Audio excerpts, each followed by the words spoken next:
Untuk proyek ini kita akan mulai. Silakan teman-teman buka website resmi dari CoreX di corex.id, di mana di website ini teman-teman bisa explore tentang berbagai macam penjelasan mengenai CoreX, termasuk untuk instalasi library dan dokumentasi atau manual booknya bagaimana cara menggunakan CoreX.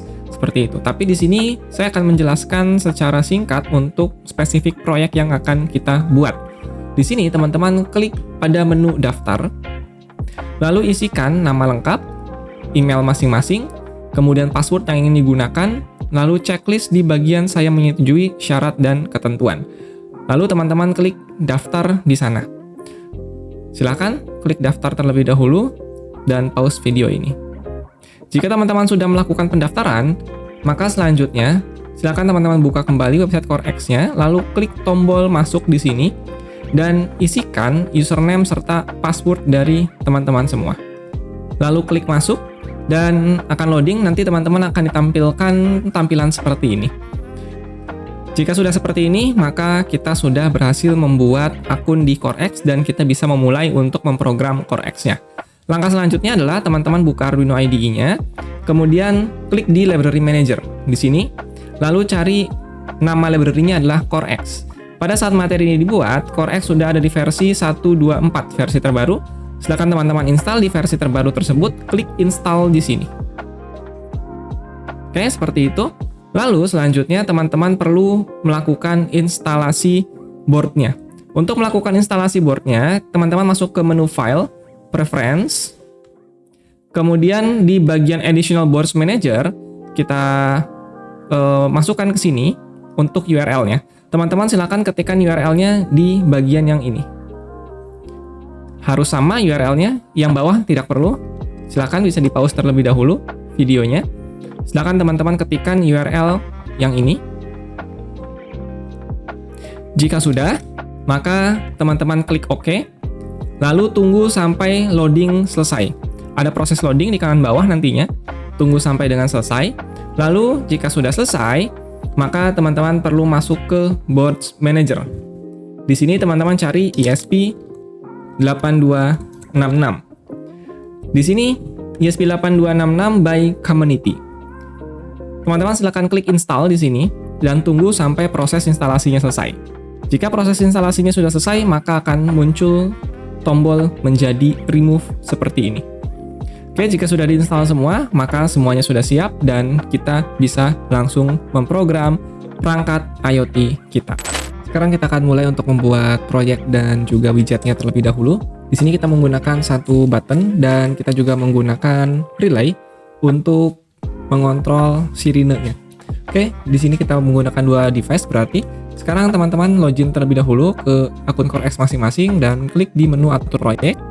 Di menu atur proyek ini, teman-teman akan membuat proyek baru, di mana proyek ini untuk monitoring ataupun untuk controlling lampu pintu, atau lebih tepatnya pintu kantor ya, bukan lampu. Controlling pintu kantor. Teman-teman klik untuk membuat proyek baru di sini, kemudian masukkan nama proyeknya. Dan nama proyeknya tidak boleh menggunakan spasi. Kemudian status proyeknya teman-teman atur sebagai public atau sebagai private. Deskripsinya dikosongkan, tidak masalah. Kategori proyek silakan diisikan. Untuk icon juga silakan teman-teman pilih dari icon yang sudah ada. Lalu scroll ke bawah dan klik buat proyek. Seperti itu. Nanti teman-teman akan mendapatkan satu buah proyek baru seperti ini. Dan ketika teman-teman klik di menu proyek kamu, akan muncul nama proyeknya. Silakan diklik nama proyeknya di sana. Karena kita akan membuat widget dan akan membuat page di sana, membuat halaman.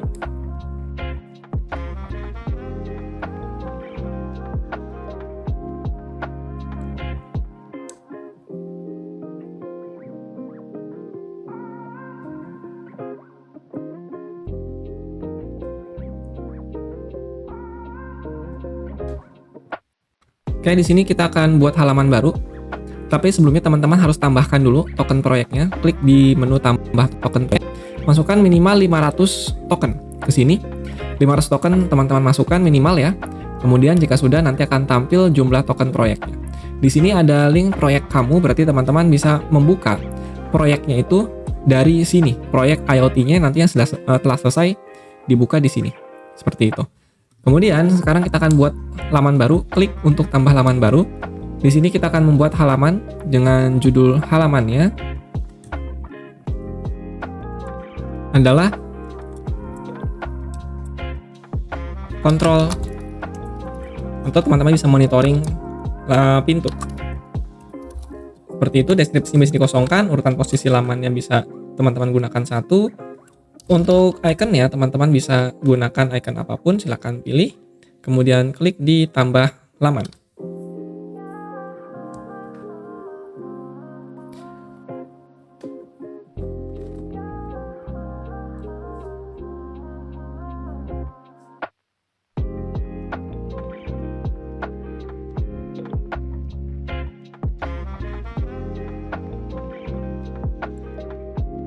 Kita akan asumsikan ketika pintunya terbuka, maka pintu tersebut akan menekan tombol, artinya terbuka terlalu lebar seperti itu ya. Pintu tersebut akan menekan tombol, sehingga dari tombol ini dia akan melakukan trigger ke sirine, dimana sirinenya ini bisa dimanapun posisinya atau lokasinya, seperti itu. Jadi kita akan baca nilai dari buttonnya, kemudian kita akan publish datanya atau kita akan kirim datanya. Oke, di sini kita sudah membuat laman baru dengan nama kontrol pintu. Teman-teman klik di widgetnya. Kita akan buat satu buah widget untuk memantau posisi pintunya terbuka atau tertutup. Oke, klik tambah. Di sini kita akan buat sebuah widget pintu seperti itu, tambah widget.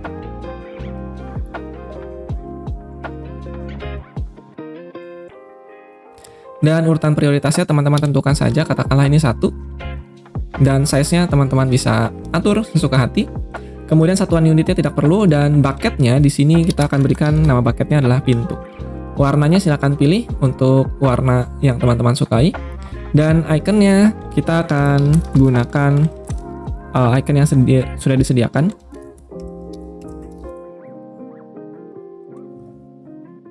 Seperti itu, klik buat widget. Dan nantinya status pintu tersebut, apakah sedang terbuka atau sedang tertutup, ada di sini. Jadi pintu terbuka maka button akan tertekan, pintu tertutup maka button akan terlepas. Seperti itu. Oke, kita sudah punya satu data untuk widgetnya. Oke, kita kembali lagi ke proyek example. Selanjutnya kita tinggal membuat kode program untuk ke masing-masing perangkat IoT. Selanjutnya kita akan buka Arduino IDE-nya. Silakan teman-teman klik menu File, kemudian Example, kemudian pilih menu 4X di sana. 4X, kemudian ekspresif, kemudian pilih yang Send. Nanti akan tampil seperti ini untuk proyeknya. Autoken teman-teman ambil dari ini adalah autokennya. Copy, kemudian paste di sini. Seperti itu. Kemudian untuk device ID, teman-teman ambil dari klik untuk melihat daftar perangkat. Nanti akan muncul seperti ini dan teman-teman klik tambahkan untuk device baru. Nanti dia akan mengenerate device ID dan teman-teman bisa copy device ID-nya. Seperti itu. Kita copy dan paste di sini device ID-nya.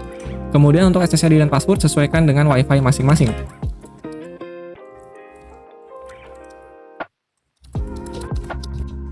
Seperti itu.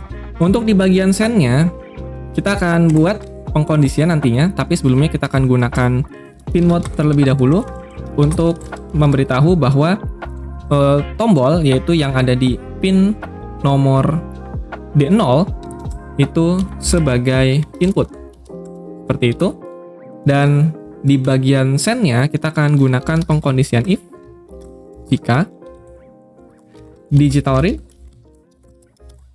pin nomor D0 sama dengan 0, artinya ditekan, maka kita akan kirimkan data corex.send, kirimkan data ke bucket pintu dengan datanya adalah terbuka. Seperti itu. Else, kita akan kirimkan data ke bucket pintu dengan datanya adalah tertutup. Seperti itu. Pintunya jangan lupa petik ya. Titik koma jangan lupa. Oke, cukup seperti ini. Kita upload kode programnya. Teman-teman klik di sini, select other boards and port, Wemos D1R2 mini, kita boardnya. Kemudian portnya silakan pilih port USB, klik OK dan upload. Lalu tunggu sampai proses uploadnya selesai.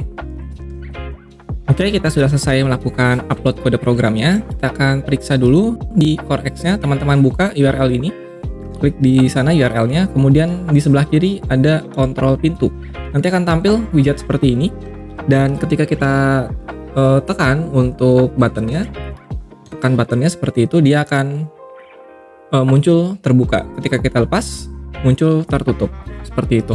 Nanti ketika terbuka, kita akan menyalakan sirine yang ada di relay, seperti itu. Oke, status ya, jika kita lihat status itu, jika teman-teman scroll ke bawah ada statusnya sekarang sedang online untuk device ID yang tadi, yang ini, seperti itu. Oke, kita akan lanjutkan kembali. Selanjutnya kita akan mendapatkan data dari button tersebut, kemudian nanti akan diambil data tersebut oleh relay, sehingga nanti kita bisa mengatur nyala dan matinya sirine yang ada di relay. Silakan teman-teman masuk ke file, kemudian buka ke examples, kemudian cari Core X di sana. Kemudian pilih ekspresif dan pilih yang receive. Nanti akan diberikan example kode program seperti ini. Kita akan lihat dulu untuk di bagian out project-nya, kita copy. Kita masukkan di sini out project-nya. Kemudian untuk di bagian device ID-nya, teman-teman masuk kembali melihat level perangkat, kemudian tambahkan device baru. Jadi satu device satu ID. Setiap device ID-nya berbeda ya. Tidak boleh ada yang sama, jika ada yang sama maka akan otomatis disconnect nanti.